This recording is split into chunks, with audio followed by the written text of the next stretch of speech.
Arnhem Bridge, it's a game, as the name suggests, about the battle for Arnhem in September 1944. It goes a bit beyond that, in fact a lot beyond that, because it's the whole drive by 30 Corps, the airborne landings, so essentially the whole Market Garden campaign. It's by a company called Attactix Adventure Game, and it dates from 1982, and I have a very battered box to prove it. It's a good fun game, a good introductory level game, and I thought this was quite a good company, and it's a shame they, like a lot of these companies, went under. It's a fairly straightforward game to play, not really many rules, a few player guides and aids etc. within it. This allows you to do some hidden movement, which is important for the German player. You've got reference charts here around movement and combat, etc. It's a good fun game. What else have we got? What I also like is the board. It comes in a number of different segments. Probably got it the wrong way up. Yeah, that'll do. And as you can see, it fits together much like a jigsaw. So make some room. Alright. And the last, no, not quite the last piece. I never was very good at jigsaws. I haven't got the patience for them. And here's the last piece of the map. So working our way up, you can see this is the starting area for 30 Corps. This is the main road up to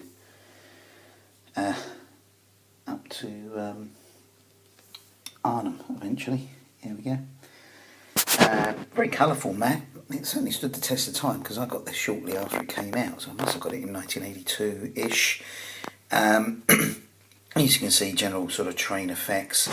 The Allied forces are greatly, well, they're penalised if they come off the main road.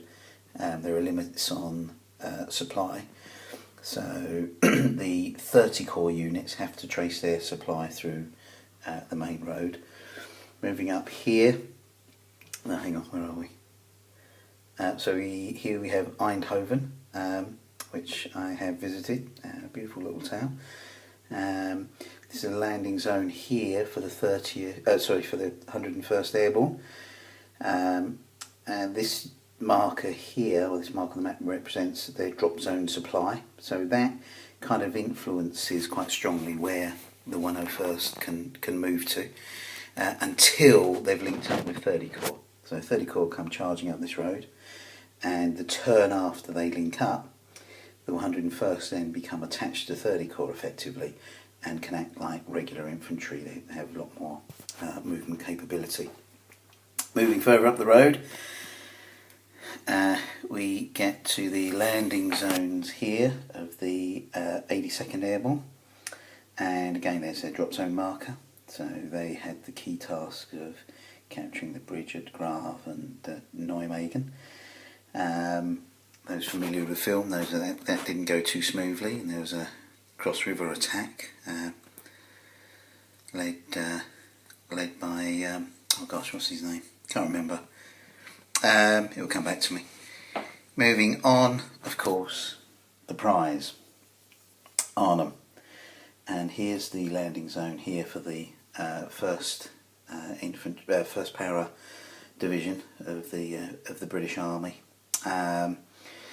So landed quite a long way from their objective, and in real life reached the bridge with about battalion strength and held out for several days. Bulk of the division really was trapped around Oosterbeek and this sort of area, and after, I don't know, 9 days or so, had to retreat back across the river. And I think I'm right in saying that 30 Corps got somewhere around here, never quite made it to Arnhem. So here's a controversial question. If it had been Patton driving 30 Corps, I have a feeling he would have got there. But at what cost, I guess. But that's my feeling, and I just like to be a bit controversial occasionally.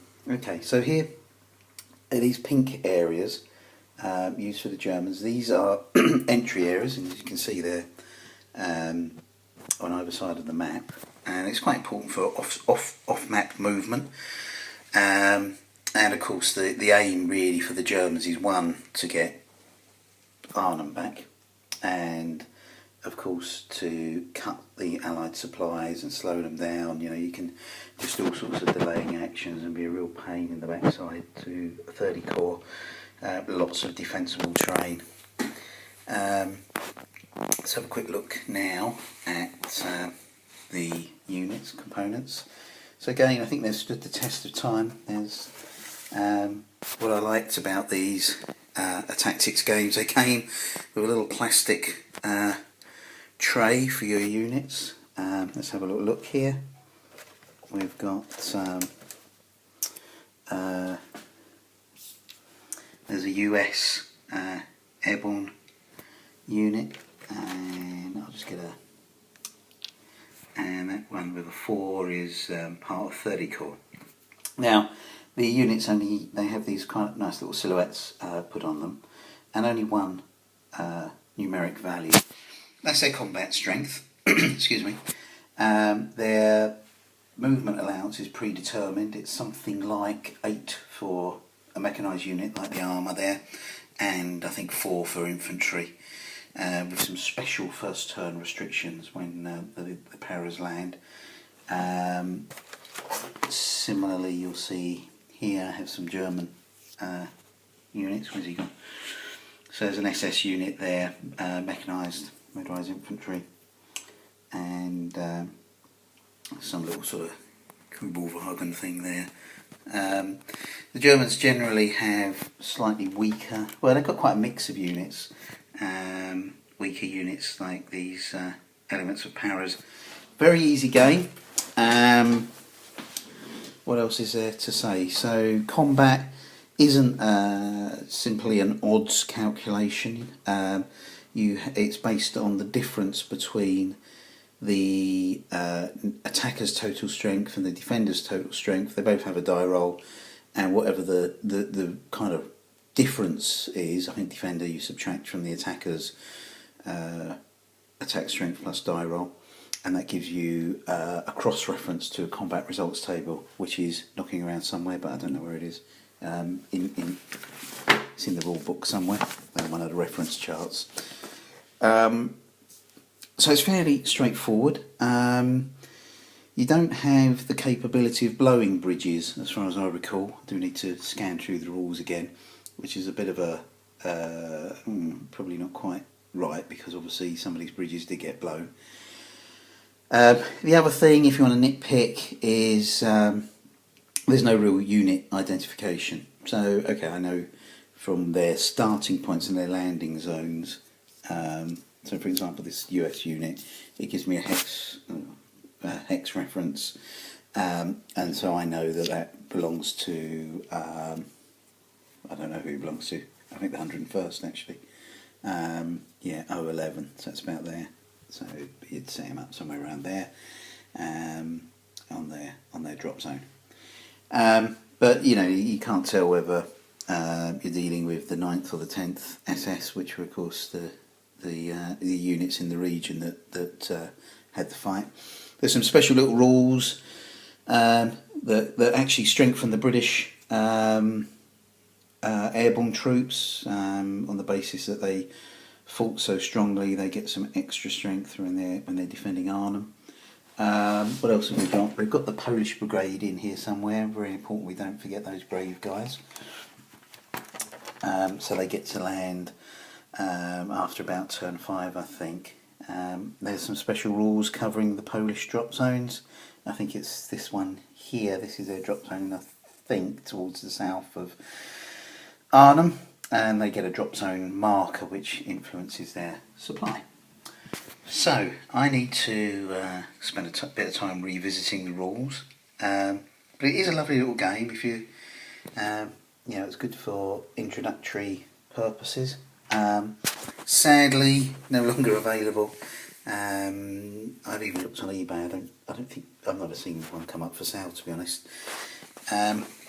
Interesting company. They did several titles. They did an 8th Army one, which I had, but in truth I didn't really like it that much, although it was arguably supposed to be their best game. They had another one which I wasn't that... It was alright. It was a Battle of Britain game called Fight for the Skies. A picture of Robert Shaw on the front. So that was quite good. A lot of note taking and recording of hits on for combat results to represent, the fighters and the bombers wearing each other down. They had some interstellar galactic game. Never had that. I think they had a Waterloo game, which I think I did play that. I think my brother had it. And the other one that I have got, and I will do a review and a playthrough on, is one, I think it's called Battle for Normandy, and that covers roughly the first week or so of the Normandy invasion. Similar quality map to this. I think this is really good, and the way this works with these kind of jigsaw or interlocking pieces is pretty cool. It stood the test of time. I've played it a lot in the past, and I kind of hope I can get my youngest to be interested in it. I guess they could have gone for a cheaper option and made a paper board like SBI or someone, but something tells me that wouldn't have lasted.